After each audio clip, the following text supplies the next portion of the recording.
पवन अपनी दादी के साथ चूल्हे के पास बैठा हाथ सेक रहा था और दादी बैठे बैठे चूल्हे पर छड़ी कढ़ाई में कलछी चला रही थी।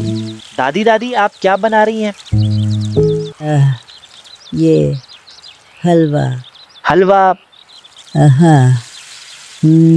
पर दादी किस चीज का हलवा? दादी प्यार से मुस्कुराकर पवन की ओर देखती हैं।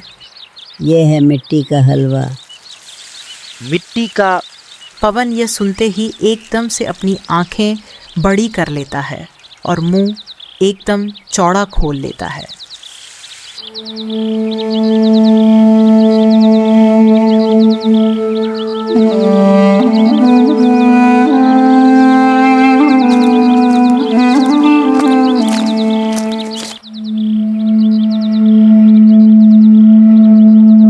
लो दादी वापस आ गया।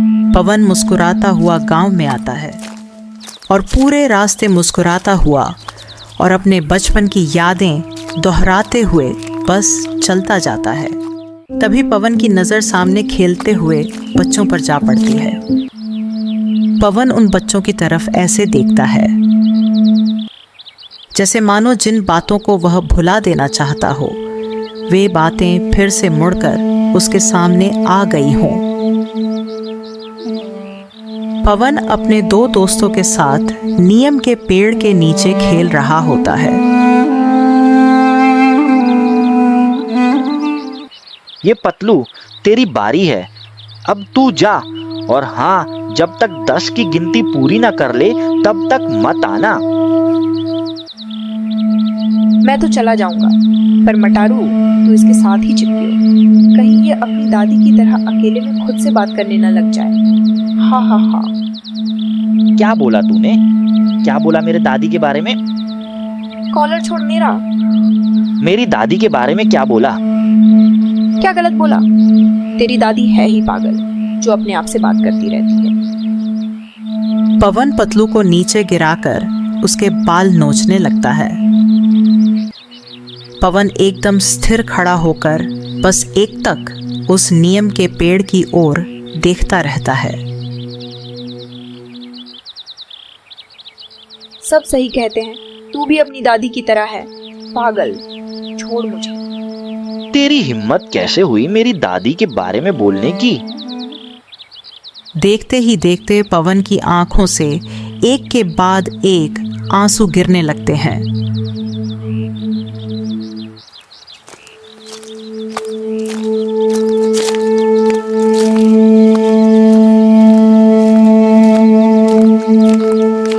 पवन दरवाजा खोलता है और सीधी सूरज की रोशनी उस टूटी फूटी झोपड़ी पर पड़ती हुई आती है।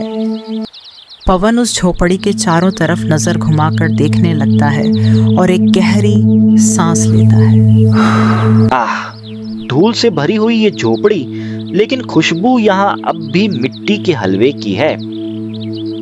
पवन उस चूल्हे की ओर देखता है। चूल्हे को देखकर वह मुस्कुराने लगता है कि तभी एक आवाज आती है।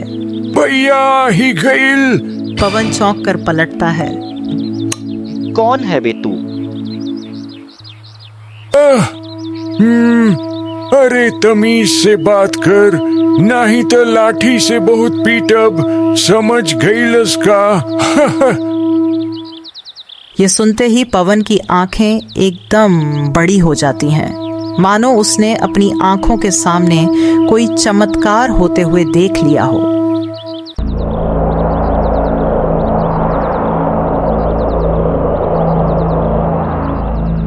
पवन अपनी दादी के साथ लेटा हुआ सो रहा है। दादी दादू बहुत गुस्सा करते थे। गुस्सा करते तो थे, पर जब तू मुझे तंग करता था तो पता है क्या कहते थे? क्या? मैं लाठी बहुत जोर से मारूंगा।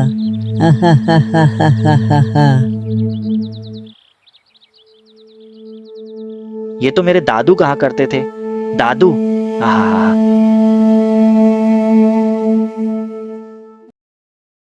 आहा, अरे लगता है तुमने मुझे पहचान लिया। सोचो जरा, मैं कौन हो सकता हूँ? पवन की आंखें एक बार फिर से नम हो जाती हैं। दादू, शिवधर हल्की मुस्कान के साथ प्यार से पवन की ओर देखने लगता है। पवन कुछ क्षणों तक विश्वास ही नहीं कर पाता कि वह सच में अपने दादा को देख रहा है। पवन दौड़कर शिवधर के पास जाता है, मगर जैसे ही वह उन्हें गले लगाने की कोशिश करता है, उसके हाथ उनके आर पार हो जाते हैं। अरे बेटा, दिल तो मेरा भी करता है तुम्हें गले लगाने का, लेकिन मैं तो आत्मा हूँ, क्या ही कर सकता हूँ। अब एक मिनट, क्या कहा? आत्मा? अरे मैं जिंदा थोड़े ही हूँ, ये तो तुम्हें पता ही है। मैं मर चुका हूँ। मतलब ये कैसे हो रहा है? शिवधर ध्यान से पवन की ओर देखता है और हंसते हुए बोलता है, मुझे पहले से ही लग रहा था। क्या लग रहा था? तेरा ये कपड़ा बेटा। कपड़ा? तो उसका क्या दद्दू? अरे बेटा जी, जो कपड़ा तुमने पहना है ना, वो मेरा ही है। क्या? पर इस कपड़े में क्या है दादू? वो हमारे गांव में एक पंडित जी हुआ करते थे, काफी ज्ञानी व्यक्ति थे। तो जब तेरी दादी और मेरी शादी पर हमारे घर वालों ने नाराजगी जताई, तो मैं उन पंडित जी के पास गया और अपनी समस्या बताई। तब उन्होंने ये कपड़ा दिया और बोले कि इस कपड़े को हमेशा अपने साथ रखना। जब तक तुम दोनों के पास ये कपड़ा रहेगा, तब तक तुम्हें कोई अलग नहीं कर पाएगा। अच्छा, तो इसलिए मुझे तो यकीन ही नहीं हो पा रहा कि मैं आपको देख पा रहा हूँ। पवन इधर उधर देखने लगता है और मुस्कुराने लगता है। यकीन नहीं होता कि मुझे यहाँ आए 15 साल हो गए और आप तो मेरे पैदा होते ही चले गए। बस एक दादी ही थी मेरे पास। पवन बोलते बोलते एकदम से चुप हो जाता है और बड़ी बड़ी आंखें खोलकर देवा को देखने लगता है। क्यों बच्चू, क्या हो गया? मतलब जवाब आपके पास है? कौन सा जवाब? कि मिट्टी के हलवे का इन सब से क्या ताल्लुक है और दादी की आखिरी इच्छा क्या थी? नहीं बेटा, अच्छा प्रश्न है, पर इन दोनों में से मुझे कुछ भी नहीं पता।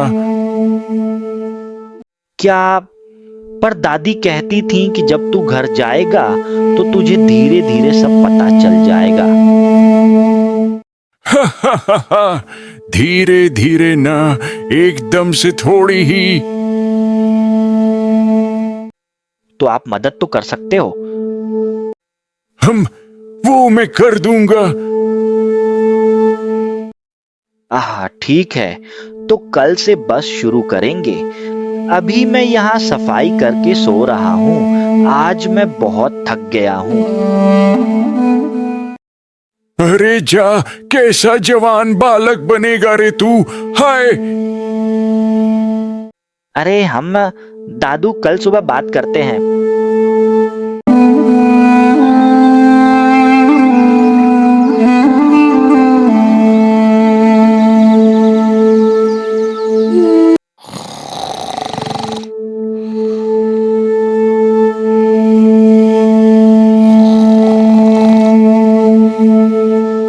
अरे वो भाई, अरे उठ जा भाई, कितनी इतनी देर तक सोएगा?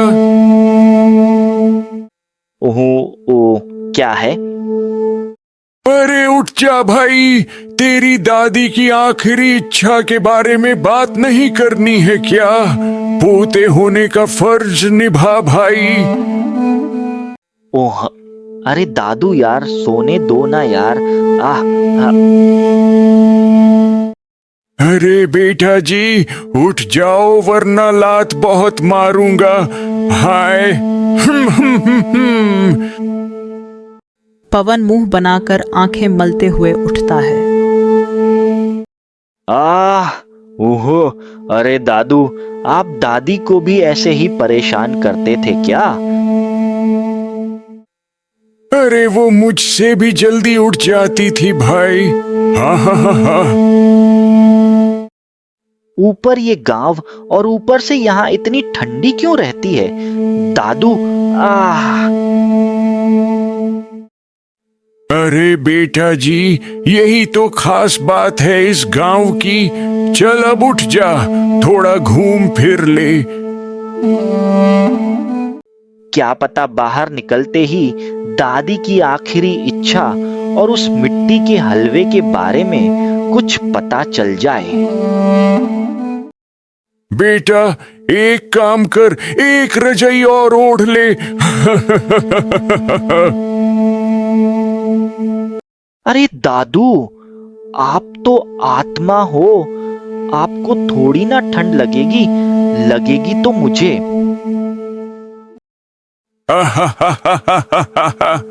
ठीक है भाई। पवन जैसे ही दरवाजा खोलता है, वह देखता है कि सामने सिर्फ धुंध ही धुंध है। गांव का एक हिस्सा भी पवन को नहीं दिखाई दे रहा था। अरे सुनो, ये क्या है इतनी धुंध? चलना तो पड़ेगा। पर ये भी तो बताओ दादू, हम जा कहाँ रहे हैं? उससे पहले ये बता, तेरी दादी ने क्या कहा था? आह, पता नहीं, बस बोली कि मिट्टी का हलवा जरूर बनाना और मुझे किसी समुद्र या नदी वगैरह में मत बहाना बच्चू। आह, तो बनाओ बेटा जी, मिट्टी का हलवा। अच्छा, अरे मुझे नहीं पता कैसे बनता है। आह, आप बताओ ना, आपको तो ज्यादा बनाकर खिलाया है उन्होंने। अरे मुझे तो बस यही कहा करती थी, सोचो सोचो, जो चीज हलवे को खास बनाती है वो आप ही की है भाई। मतलब जवाब आपके पास ही है। आप एक काम करो, अपनी पसंदीदा चीज बताओ। इस गांव में क्या क्या थी वो सब बताओ, शायद जवाब वहीं मिल जाए। पवन और शिवधर एक साथ मिट्टी भरे रास्ते पर चल रहे हैं। ठंड इतनी है कि सांस भी धुएं की तरह दिखाई दे रही है। आहा, गांव की सर्दी की बात ही कुछ और है बेटा। और आगे एक नीम का पेड़ आएगा। बचपन में मैं और मेरे दोस्त ठंड में लकड़ी जलाकर हाथ सेकते थे भाई। वाह, क्या ही दिन थे वो भी।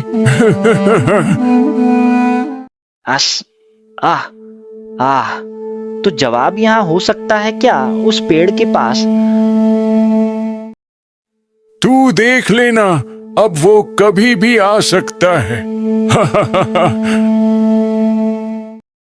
सु, कुछ भी नजर नहीं आ रहा।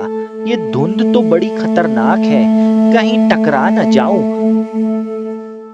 पवन अब भी अपनी बात पूरी भी नहीं कर पाता कि तभी वह सामने खड़े नीम के पेड़ से टकरा जाता है।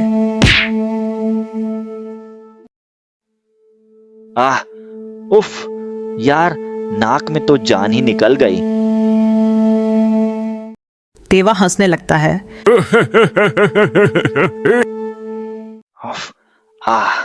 दादू, इतनी जोर की चोट लगी है और आपको हंसी आ रही है। हाँ, अरे पता नहीं कहाँ जाके टकरा गए तुम।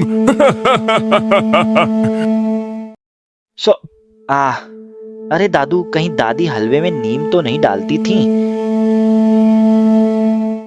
अरे भाई, नीम तो कड़वा होता है, ये कब से मीठा लगने लगा। दादू, उस पंडित का पता बताओ जिसने ये कपड़ा दिया था। वो बेटा, पता नहीं अब वो जिंदा भी हैं या नहीं, मगर हाँ, गांव के मंदिर में ही रहते थे। तो चलो फिर वहीं चलते हैं। चलो चलो।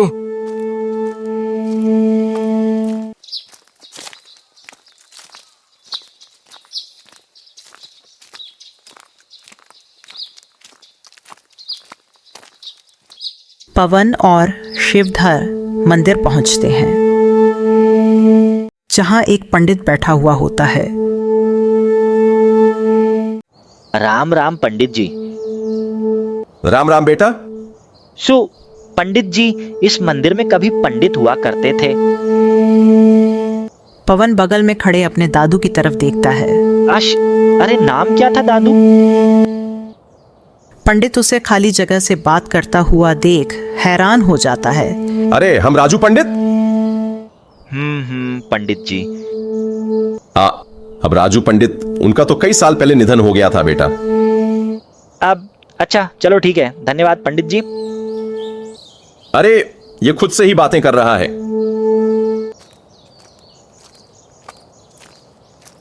गुरु की नजर तभी पवन पर पड़ती है। अरे वो भाई पवन है। पवन पलटकर गुरु की तरफ देखता है। अरे गुरु। अरे भाई, ये क्या हाल बना रखा है तूने? अकेले खड़े खड़े खुद से बातें कर रहा है। कहीं तुझे भी अपनी दादी वाली बीमारी तो नहीं लग गई? लगता है भाई ये तो खानदानी निकल रही है। दादी आधी पागल थी और पोता पूरा का पूरा। अरे सच बता, किससे बात कर रहा था तू, या फिर दिमाग सच में घूम गया है? अरे तेरे मारूं लात अभी। अरे पवन, इसको। तभी पवन गुरु की तरफ कूदकर उसके मुंह पर जोर से मुक्का मार देता है और उसे नीचे गिरा देता है। अरे ओ धरती के बोझ, इंसानियत पर पड़े 200 किलो के पत्थर, तू मुझे पागल कह रहा है? लगता है आज तक आईने में खुद को देखा ही नहीं तूने। और सुन, अगली बार मेरी दादी के बारे में एक शब्द भी उल्टा बोला ना, तो ऐसी लात पड़ेगी कि सीधा होश ठिकाने आ जाएंगे।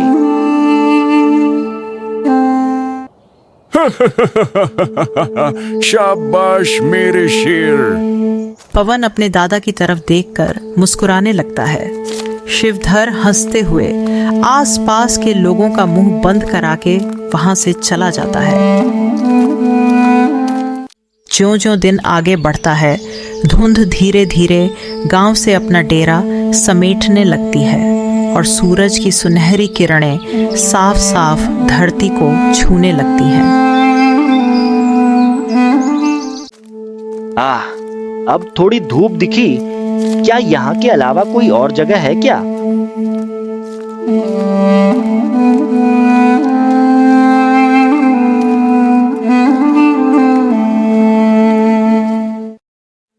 हाँ, अब तो बस एक ही जगह बची है।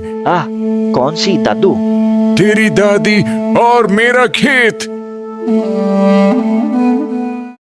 पवन आंखें बड़ी करके मुस्कुराने लगता है। पवन और शिवधर पुराने कच्चे रास्ते से गुजरते हुए खेतों तक पहुंचते हैं। हवा में ठंडक घुली है। गीली मिट्टी की सौंधी खुशबू मन को छू रही है और कहीं दूर से शकरकंद के पत्तों की हल्की सी महक बहकर आ रही है। ओह, आह आह आह, बिल्कुल वही खुशबू। ओह, आह, जो हलवे से आती थी। अच्छा जी। शिवधर आसमान की तरफ देखता है। तो ये डाला जाता था हलवे में? हाँ, शकरकंदी। आह, पर दादी उसे मिट्टी का हलवा क्यों कहती थी फिर? देवा हंसने लगता है। क्या हुआ दादू? दादी एकदम बूढ़ी सी हो गई हैं। उनका चेहरा झुर्रियों से भरा है, लेकिन आंखों में अब भी वही अपनापन और ममता है। पवन उनके पास चुपचाप बैठा है, उनकी तरफ देखता हुआ, जैसे हर शब्द, हर याद को अपने अंदर समेट लेना चाहता हो।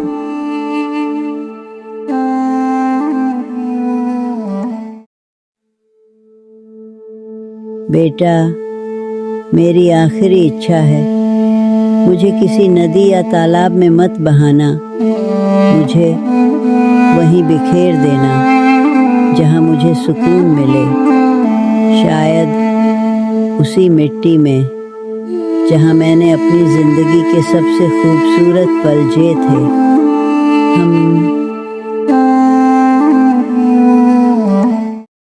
पवन की आंखों से आंसू धीरे धीरे गिरने लगते हैं।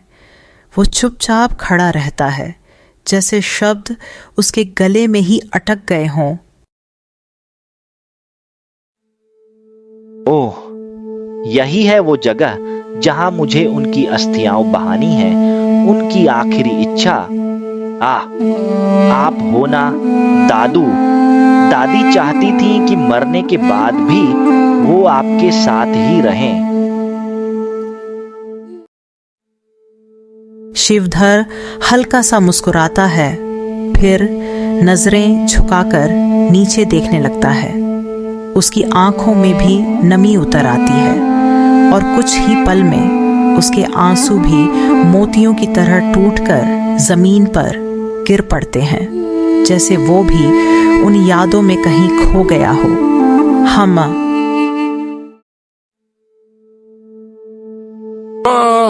तुमने आखिर देख क्या लिया मुझ जैसे बेवकूफ में? इतना प्यार करती थी मुझसे कि मरने के बाद भी मेरा ख्याल रखा तुमने। क्यों रे, इतनी बावली थी क्या तू कि अपने सुकून से ज्यादा मुझे चुन लिया? अरे मेरी सरोज कुमारी।